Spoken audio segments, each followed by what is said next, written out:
같이 드리고 있습니다. 오늘 말씀은 소설 속의 한 문장으로 좀 시작을 해볼까 합니다.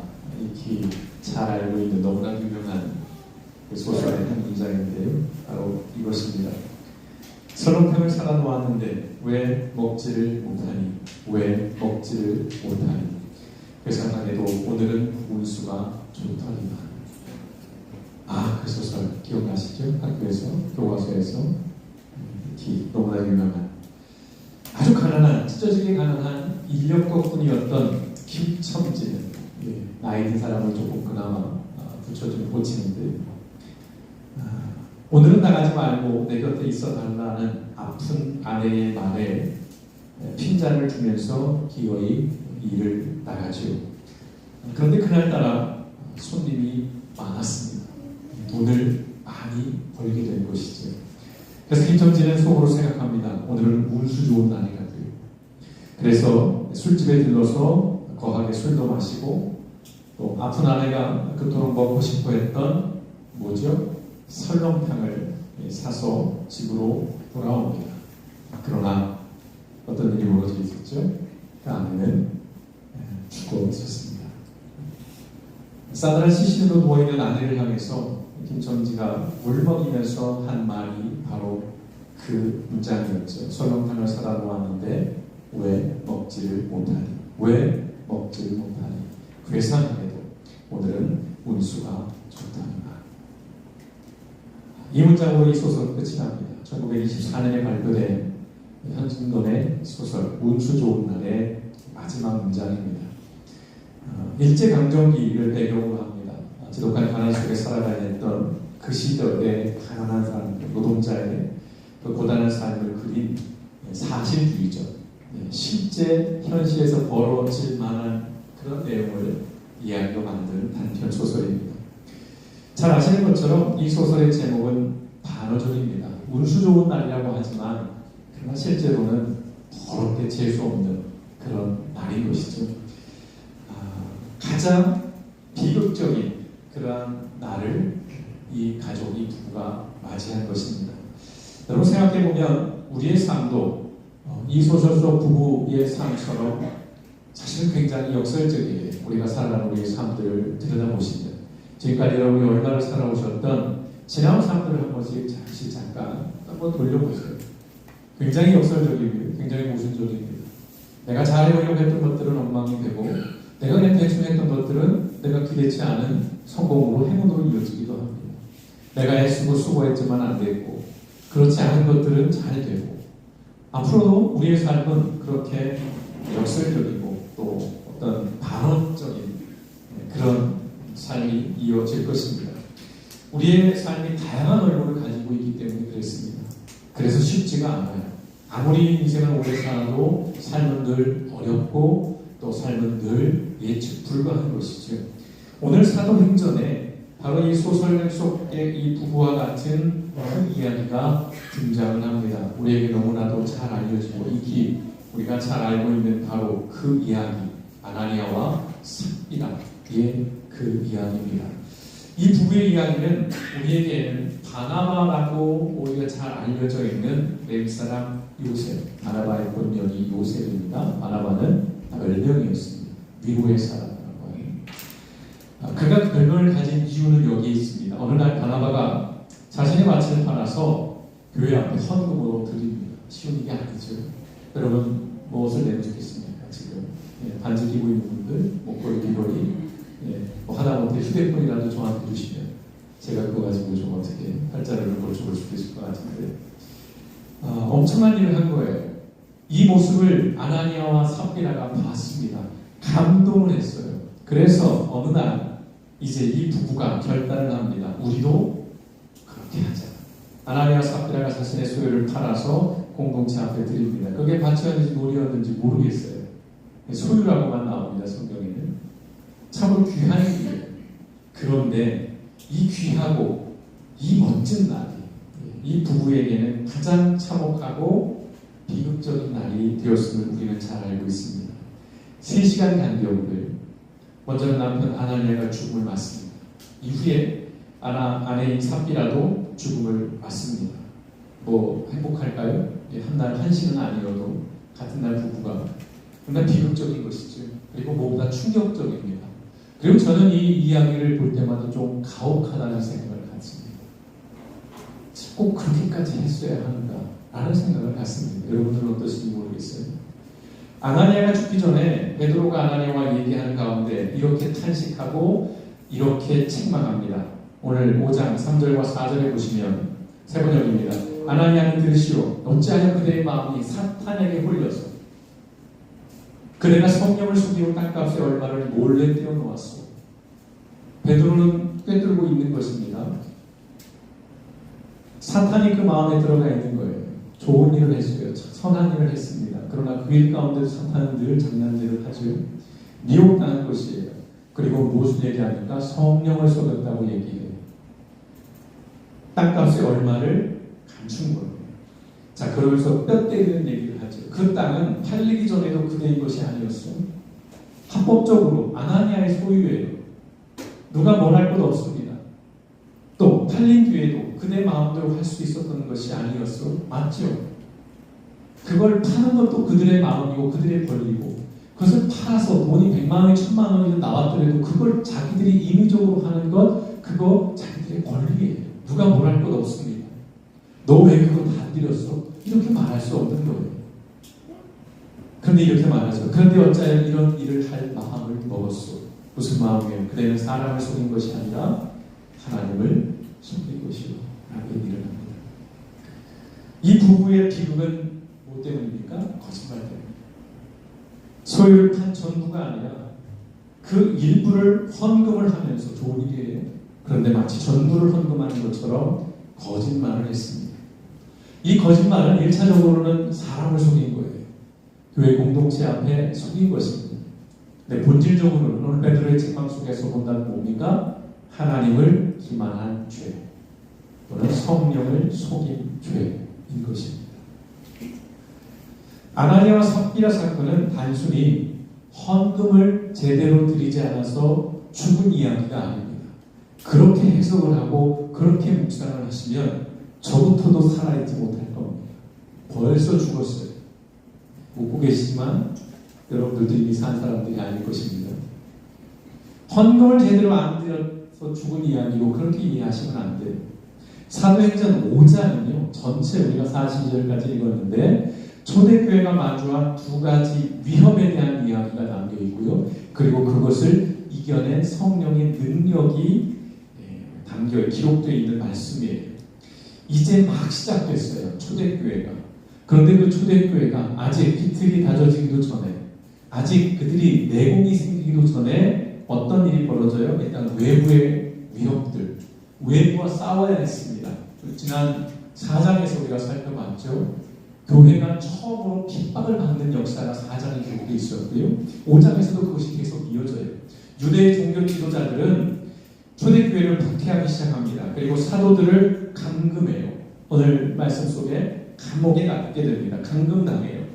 그런데 어떤 일이 벌어집니까? 사도들은 사람보다 하나님을 두려워하며 순종했어요. 그 결과 감옥에서 그냥 풀려나는 일들이 벌어지죠. 초자연적인 일이 벌어진 것입니다. 이게 사도행전 5장 17절에서 42절의 내용이에요. 또한 초대교회는 내부의 위협과 싸워야 했습니다. 외부적으로는 핍박이 있었어요. 내부적으로는 어떤 것이 있었냐? 그게 바로 오늘 5장 1절에서 11절 이 아나니아와 삽비라 사건입니다. 이건 교회 안에서 벌어진 일이에요. 교회가 어떤 곳입니까, 여러분? 세상과 철저하게 구별되는 거룩한 공동체인 것이에요. 세상과 같이는 안 되는 곳이에요. 세상과 구별돼야 됩니다. 세상과 달라야 돼요. 그래야 교회고 그래서 교회였던 거예요. 그런데 아나니아와 삽비라 사건 속에서 보여지는 현상이 뭡니까? 세상이 교회로 들어오기 시작하는 거예요. 무서운 일입니다. 거짓과 위선으로 작동해요. 세상은. 그렇지 않아요. 세상에서 정직하면 안 돼요. 세상에 적당히 속일 줄도 알아야 돼요. 적당히 거짓말도 좀 할 수 있어야 됩니다. 그럼 우리는 하얀 거짓말로 합리화하죠. 그걸 처세라고 말합니다. 그걸 노련하다라고 얘기해요. 세상은 그럴 수 있어요. 세상은 그렇게 굴러갑니다. 거짓, 위선이 난무해요. 그걸 뭐라 하지 않습니다. 왜요? 나도 그렇고 너도 그렇고 우리도 그러니까. 근데 교회는 그럴 수 없어요. 교회는 그런 작동이 되면 안 돼. 그런 원리로 가면 그건 더 이상 교회가 될 수 없는 것입니다. 그런데 그 세상의 방식이 교회를 지배하기 시작한 첫 번째 사건이 내부에서 벌어진 거예요. 그렇게 되면 어떤 일이 벌어집니까? 반드시 교회는 무너집니다. 반드시 교회는 무너져요. 그래서 차라리 없어져 버리면 차라리 다행입니다. 그냥 교회가 없어져 버리면 차라리 다행입니다. 근데 문제는 뭡니까? 변질된 교회. 세상이 교회로 들어온 그 교회들은 하나님을 조롱거리로 만듭니다. 지금 우리가 그 현실을 살고 있잖아요. 세상 사람들이 교회를 보면서 하나님을 조롱해요. 하나님을 무시합니다. 니들이 믿는 그런 하나님 우리는 안 믿겠다라는 거죠. 그리고 어떻게 해요? 사람들을 넘어지게 합니다. 미혹당하게 하는 거예요. 야, 당신이 목사야? 당신이 장로는? 나는 교회 안 가. 복음의 문이 닫히는 거예요. 그 영혼을 잃어버리는 거예요. 사람들이 미혹당하기 시작하는 것이죠. 거기서 그치지 않습니다. 사회가 병드는 거예요. 수없이 말씀드립니다. 이 사회가 타락할 때 어떤 일이 먼저 벌어지냐면 교회가 타락해요. 교회가 타락하면 사회가 타락하는 거예요. 그래서 무서운 것입니다. 자, 인간적으로요. 앞서도 말씀드렸어요. 아나니아와 삽비라에 대한 처벌이 좀 과도하고 가혹해 보여요. 그렇지 않으세요? 저는 좀 그 편이거든요. 헌금이고 됐고 이 정도만 해도 얼마나 대단한 거예요. 안 돼도 그만인데 어쨌든 헌금을 드렸잖아. 다는 아닐지. 인간적인 연약함 속에 좀 거짓말 좀 할 수 있는 것인데 굳이 한날 한시 부부를 죽이면서까지 이렇게까지 처벌을 해야 돼? 어찌보면 굉장히 가혹한 일이에요. 꼭 그렇게까지 하셔야 했는가? 라는 그런 생각, 마음이 저는 듭니다. 그런데 그럴 수밖에 없었다는 겁니다. 그럴 수밖에 없었다는 겁니다. 다시 말씀드립니다. 이 사건은 하나님 앞에서 그 위선이라는 것, 그 거짓이라는 것이 교회 공동체의 생존과 본질을 위협하는 가장 심각한 죄라는 것을 보여주는 경고예요. 당시 초대교회 성도들에게 하나님이 경고하는 것입니다. 아주 준엄한 경고예요. 그리고 가르침입니다. 교회는 달라야 한다. 세상과 구별되어야 한다는 것입니다. 거의 알레르기적, 그 결벽증 같은 그런 반응을 보이신 거예요. 왜냐하면 이제 막 시작된 교회니까.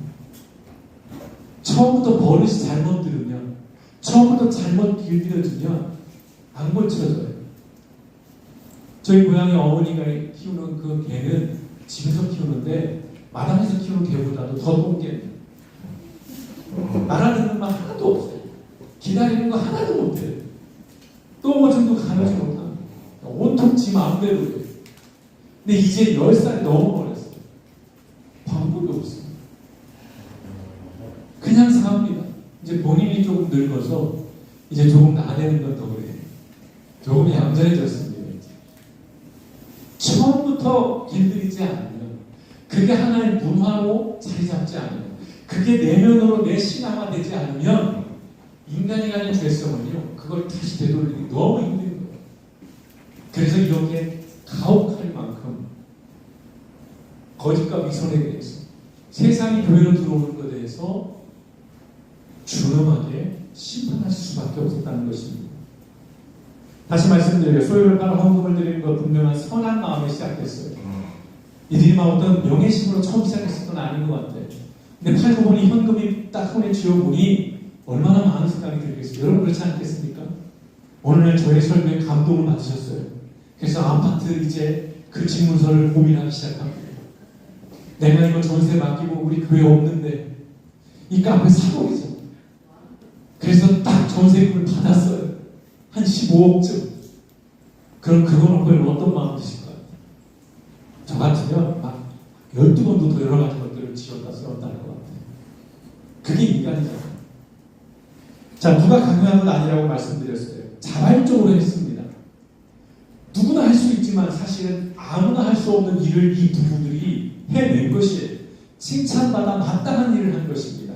충분히 기쁘고 즐거운 날이 될 수 있어요. 본인들도 가족도 즐겁고 교회 공동체도 함께 즐거운 날이 될 수 있었어요. 하지만 그러지 못했습니다. 그래서 안타까운 것입니다. 그게 너무 마음이 아픈 것이에요. 선한 의도로 시작한 일이 언제든 악한 결과로 이어질 수 있다라고 말씀을 드렸어요. 헌금이라는 것이 우리 신앙생활에 그렇습니다. 헌금이 정말 이게 아주 이렇게 표현하는 걸 용서하세요. 좀 지랄 같습니다. 우리 신앙에 있어서. 굉장히 거룩한 도구가 될 수 있음에도 불구하고 굉장히 악한 도구가 될 수 있습니다. 헌금하는 것이 우리 신앙에 있어서 굉장히 유익을 주면서도 나를 넘어지게 하고 공동체를 무너지게 하는 아주 용을스러운 것이에요. 근데 그 외에 또 하나가 있어요. 그게 뭐냐면 감사라는 주제가 그래요. 성경은 곳곳에서 하나님께 감사하라고 말씀합니다. 심지어는 모든 일에 감사하라고 명령해요. 이래 주겠니? 이럴 수는 없겠니? 아니에요. 감사하라. 단정적으로 명령합니다. 쉽지 않아요. 그렇잖아요. 감사하는 일 쉽지 않습니다. 제가 가끔 로또를 사기 시작했습니다. 시험에 드시면 안 돼요. 선한 일을 하려고 합니다. 처음에 5,000원짜리가 됐어요. 이게 사람을 미치게 만들더라고요. 그 이후 한 번도 안 되겠어요. 짜증이 납니다. 하나님, 이거 뭐 내가 잘 먹고 잘 살자 부르는 거예요? 내가 뭐 차 바꾸려고 그래요? 교회에서 하나 번듯하게 말을 하겠다는데 그거 하나 못 해주십니까? 이런 마음이 들어요. 그렇지 않습니까? 헌금이라는 게, 또는 감사라는 게 이게 참 엮이면 묘한 일이 벌어지기 시작합니다. 아나니아와 삽비라가 드린 헌금이 그들 자신의 욕심으로 변질되고 결국은 비극적인 결과로 이어진 것처럼 이 감사라는 주제도요, 우리의 삶을 살리기도 하고 죽이기도 합니다. 우리 안에 있는 거짓과 위선, 그리고 뭐예요? 무엇보다 우리 안에 있는 욕망, 그리고 질투, 비교의식, 열등감, 이게 감사를 흉기로 만들어버립니다. 헌금이 종종 하나님과 거래가 되고 사람들에게 과시하는 수단이 되잖아요. 하나님, 내가 이만큼 드릴 테니 나 이렇게 해주세요 라든가. 이전에 말씀드렸죠. 저희 모교회 목사님은 헌금 시간에 사람들의 이름을 다 부르셨어요. 다 부르셨어요. 그 참 잘하시는 것 같아요. 헌금 바구니 돌리는 거 잘하는 것 같습니다. 차이가 많다고 합니다. 그런 거예요. 우리 인간은 그렇습니다. 과시. 아무도 지사님 집을 전세로 해놓고 그 전세금을 또 내 믿음을 자랑하는 위선이 될 수 있습니다. 마찬가지예요. 감사도 똑같습니다. 얼마든지 악용되고 얼마든지 오용될 수 있어요. 분명하게 말씀드립니다. 성도 여러분, 헌금은 거래가 아니라 고백입니다. 뭐라고요? 고백입니다. 모든 소유권이 하나님께 있음을 고백하는 거예요. 그 고백의 행위로 내가 드리는 거예요. 하나님, 내가 이걸 드릴 테니 나 승진시켜 주시고, 나 하나님 이걸 드릴 테니 우리 아들 서울대 가게 해주시고, 이게 아니라는 거예요. 그건 이미 헌금으로서의 가치가 없어지는 것입니다. 그건 거래. 그리고 또한 헌금은 기복신앙의 도구가 아닙니다. 이건 여러분 정말 뼈에 새겨두십시오. 그럼 좀 아쉬울 수 있고 서운할 수 있어요. 좀 드리면 나도 받는 게 있어야지. 그게 꼭 돈이 아닐 수 있고, 그게 꼭 물질적인 세속적인 성공이 아닐 수 있을 것입니다. 우리에게 마인드가 바뀌어야 될 부분들인데, 또요, 노후를 보장해주는 보험도 아니에요. 내가 이만큼 드렸으니 내 남은 날은 좀 그렇지 않습니다. 믿음이 흔들리고 있습니다. 또한 헌금은 축복을 사는 게 아닙니다. 결코 아닙니다. 다시 말씀드립니다. 하나님의 주권을 고백하는 것. 감사도 똑같습니다. 감사의 본질은 상황이 아니라 존재. 하나님 이 문제 해결해 주셨으니 감사합니다. 하나님 우리 아들 대학 가게 해주셨으니 감사합니다. 하나님 나를 병에서 치유해 주셔서 감사합니다. 이런 감사가 나쁘다는 게 아니에요. 그러나 본질을 말씀드리는 것입니다. 상황이 아니고 존재예요. 존재. 좋은 일이라는, 잘 성공한 일이라는 상황 때문이 아니라 하나님이 우리의 아버지가 되시고 우리가 하나님의 자녀라고 하는 나의 존재들, 내 정체성, 내 아이덴티티, 이게 감사의 본질로 있어야 된다는 거예요. 성공이나 부유함이라는 상황에만 감사하기 시작하면 실패와 고난을 통한 하나님의 계획을 외면하게 돼요. 그럼 어떤 일이 벌어집니까? 교만해져요. 내가 성공했어요. 감사하게 돼요.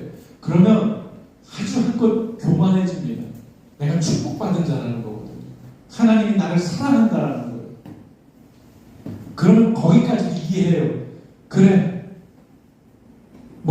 잘했네, 박수 쳐주지. 거기까지는 이해해요. 근데 거기서 사람 멈추지 않아요. 내가 높아지면 당연히 어떤 일을 하기 시작합니까? 다른 사람을 정죄하는 도구가 돼요. 그래서 얘기하잖아요. 성공하지 못하고 교회가 크지 못하면 저주받은 교회라고 서슴없이 얘기하잖아요. 목사가요. 정죄하는 거. 끔찍한 일이에요. 오늘 우리가 추수감사절 예배를 드리고 있습니다. 영어로 뭐죠? Thanksgiving Day. 교양이 훌륭하십니다. Thanksgiving이라는 걸 한번 잘 단어를 조만간 이걸 빨리 해결하겠습니다. 자, thanks라고 감사하다라는 뜻의 동사, 그리고 giving이잖아요. 주다라고 하는 그 명사가 결합된 합성어입니다. 그런데요, 몇 년 전에 그런 말씀 드렸을 거예요. 감사하다라는 이게 그 어원을 찾아 들어가면 think, 생각하는. 감사하려면 일단 생각부터 해야 돼요. 뭘 어떻게 감사해야 될지를 봐야 되잖아요. 덮어놓고 감사가 아니잖아요. 즉, Thanksgiving이라는 단어는요, 누군가에게 받은 은혜나 호의를 깊이 생각하고 기억하는 거예요. 일단. 그리고 나서 그 마음을 표현하고 같이 드리는 거예요. 그게 물질일 수도 있고요. 그게 나의 몸일 수도 있고요. 그게 나의 시간일 수도 있고 나의 은사일 수도 있습니다. 그것이 무엇이든 드리는 거예요. 그런 행위를 담고 있는 말이 땡스기빙이고요. 그 의미를 기리는 날이 추수감사라는 것입니다. 우리 나라에 농사 짓진 않잖아요. 여기에는요, 어떠한 강요나 거래나 과시가 없어요. 그렇잖아요. 누가 그렇게 강요하지 않습니다. 거래 이 안에 없습니다. 깊이 생각하는 것이거든요. 그리고 나를 뽐내려고 하지 않아요. 감사에는 사람의 겸손함이 들어가거든요. 바로 이 헌금과 감사의 본질을 놓치면요, 개인의 신앙의 본질, 그리고 교회 공동체는 정체성을 잃어버리고 맙니다. 초대교회는 바로 이 헌금, 이 감사의 본질을 정확하게 이해했고 그것들을 정확하게 실천했습니다. 어떻게요? 사도행전 5장 41절과 42절의 말씀 세 번역으로 읽어드리겠습니다. 여러분 눈으로 성경으로 보십시오. 사도들은 예수의 이름 때문에 모욕을 당할 수 있는 자격을 얻게 된 것을 기뻐하면서 공유에서 물러나왔다. 그들은 날마다 성전에서 그리고 이 집 저 집에서 쉬지 않고 가르치고 예수가 그리스도임을 전하였다. 아멘. 예수의 이름 때문에 모욕을 당할 수 있는 자격을 얻게 된 것. 이들이 예수의 이름을 전한다는 이유로 모욕당했습니다. 협박을 당했어요. 심지어는 감옥에 갇힌 일까지 벌어져요. 그러면 저 같으면 원망할 겁니다. 하나님 어떻게 이럴 수 있습니까? 내가 주와 복음을 위해 내가 신앙교도 갖고 내가 딴 길 안 보고 이 길로만 왔는데 왜 나 감옥 가게 합니까? 그럴 것 같아요. 근데 초대교회 사도들은 그런 얘기 하나도 없어요. 오늘 뭐라고 표현합니까?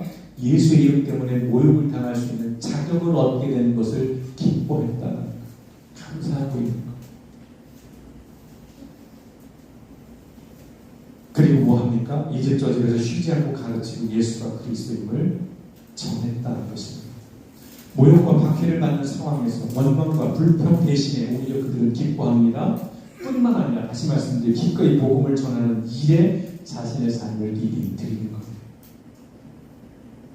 헌금을 드리는 것보다 훨씬 고귀한 일을 하는 것이죠. 삶을 드리는 거잖아요. 상황은 분명 어려웠어요. 그런데 자신이 누구인지를 놓치지 않았다는 거예요. 이게 중요해요. 그래야 감사할 수 있는 거예요. 상황을 본 게 아니에요. 존재를 본 겁니다. 감옥에 갇혀있는 그 상황 속에서 절망하고 원망한 게 아니라 이들은 감옥 속에 있지만 여전히 예수 이름을 가지고 있어요. 감옥에 갇혀있지만 이들은 여전히 하나님의 사람이라는 존재, 그 정체성을 명확하게 간직하고 있었다는 것입니다. 거기서 멈추지 않죠. 감당해야 할 사명이 무엇인지도 잊지 않았어요. 내가 하나님의 사람인 건 알겠어. 근데 이거 위험하네. 죽을 수도 있겠어. 그냥 조용히 마음으로만 예수 믿고 말아야지. 그러지 않았다는 거예요. 그들은 사명을 감당했습니다. 기꺼이 드렸어요. 내 몸을 하나님 앞에 제물로 드린 거예요. 소설 속 김첨지는요, 그 상황 환경에 지배당한 삶을 살았습니다. 돈이 벌려주면 기분이 좋고, 돈이 안 벌려주면 막 짜증이 나고, 와이프가 뭐라고 하면 그보다 더 가정폭력도 해요. 그래서 운수 좋은 날은요, 언제든 재수 없는 날이 될 수 있는 거예요. 사실 우리는 대부분 그런 현실 속에 살아갑니다. 솔직하게. 상황에 지배받고요. 환경에 압도당한 채 우리를 살아가요. 그래서 다시 말씀드립니다. 선한 일, 악한 일이 되지 않고 비록 악한 일일지라도 선한 일로 이어지기 위해서는 우리의 본질, 에센스라는 말씀 드렸죠. 몇 주 전에 우리의 본질과 우리의 삶의 목적, 방향이 한결 같아야 한다는 것입니다. 이걸 놓치거나 이걸 잃어버리면 아무리 많은 재물을 가지고 있어도 그 재물로 인해서 내 삶은 비극으로 끝이 날 수 있어요. 아무리 승승장구해도요, 그 성공이 오히려 나에게 저주가 될 수 있다는 것입니다. 초대교회는 예수 그리스도가 본질이었고요, 그분을 살아내는 것이 그들의 삶의 목적이었습니다. 그래서 어떤 일이 벌어집니까? 그들의 삶은 늘 충만하고 충분했어요. 적어도 현실 속에서 그들은 가난하지 않았습니다. 물론 물질적으로는 좀 가난할 수 있었을 거예요. 근데 그게 상쇄된 걸 서로 나눴어요. 절대적인 빈곤은 없습니다. 일상 일용할 양식들은 그들에게 있었어요. 그러나 그 이상의 충만하고 충분한 삶을 영위했다는 것입니다. 그들이 박해를 받고 모욕을 당할지라도 그들은 비굴하지 않았어요. 그들은 참담하지 않았습니다. 사랑하는 성도 여러분, 살아가면서 우리가 운수 좋은 날을 갈망하는 삶이 아니라 매일의 우리의 삶이 예수 그리스도로 충분한 날이 되시기를 주님의 이름으로 축원드립니다. 하나님 앞에서, 예수 그리스도 앞에서 복음을 인하여서 우리의 삶이 환경이나 상황이 어떠하든 충만하고 충분할 수 있기를, 무엇보다도 살아있는 우리의 모든 날들이 하나님 앞에 감사하는 날들로 우리의 삶이 그렇게 한 걸음 한 걸음 나아갈 수 있기를, 그리하여 돌아보면 지나온 모든 삶들이 하나님의 전적인 인도하심이었고 그분의 은혜였음을 고백하는 저 여러분이 모든 하나님의 사람 되시기를 주님의 이름으로 축원드립니다.